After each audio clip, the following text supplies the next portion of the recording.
L'une de nos anciennes collègues de la radio de Radio-Canada expose ses plus belles œuvres à la galerie Céline Allard du Centre francophone de Toronto. Oui, Claudette Gravel, vous savez, a longtemps mené de front deux carrières, une carrière d'animatrice et une carrière d'artiste. Et depuis qu'elle est à la retraite officiellement, Odette, elle a plus que jamais envie de peindre.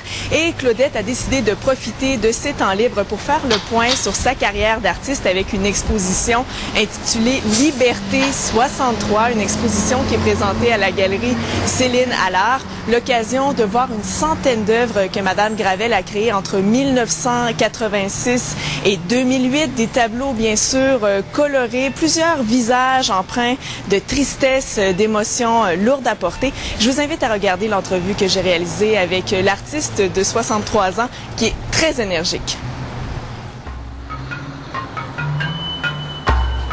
Claudette Gravel, votre exposition s'intitule Liberté 63.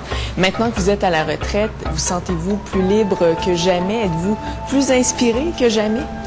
Oh, absolument.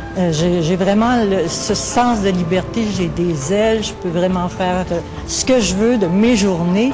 C'est extraordinaire, c'est un cadeau formidable qui nous est donné quand on a fini de travailler.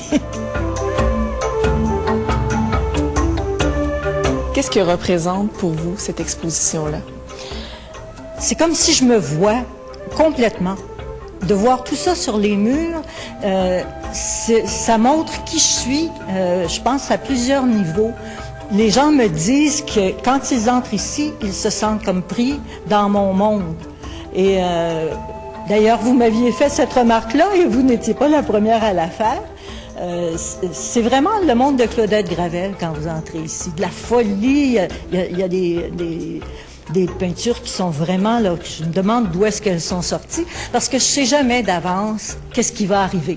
Alors je demande à la toile, as-tu quelque chose à me dire aujourd'hui? Je regarde, parfois je vais voir, d'autres fois je vois pas, mais je commence.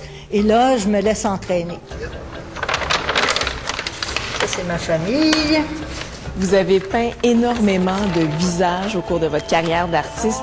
Qui sont tous ces gens à qui vous donnez vie avec vos pinceaux? Je dois vous dire que j'en ai aucune idée. C'est vrai? À part deux autoportraits que j'ai faits et un portrait où je l'ai fait à partir d'une photo d'un de mes grands amis photographes à Montréal, où j'étais d'ailleurs sur la photo. Ce sont les seules pièces qui représentent vraiment quelqu'un. Tous les autres sont imaginaires. Vous avez parcouru la planète. Je pensais que vous étiez inspiré des belles rencontres que vous avez faites. Oui, il y en a quelques-unes, comme d'ailleurs dans ma dernière suite, là, il y a 2 Tunisiennes. Alors ça vient sûrement de mes voyages et il y a des Haïtiens parce que j'ai vécu quelque temps en Haïti, j'ai passé du temps en Afrique du Nord, en Afrique noire. Alors c'est sûr qu'on retrouve tout ça. Alors je pense que la planète m'habite. Elle est là tout le temps. Vous êtes une grande voyageuse. Avez-vous l'intention de repartir à l'aventure bientôt? Mon prochain grand voyage, là où j'aimerais vraiment aller, c'est dans le nord de l'Inde. Voir les déserts, les Rajasthan et tout ça. J'aimerais aller faire un tour là-bas.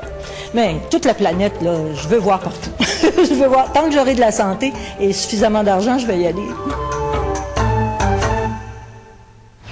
Donc, un autre... Il est possible, Odette, d'acheter les œuvres de Claudette Gravel. La moins chère coûte 10 $.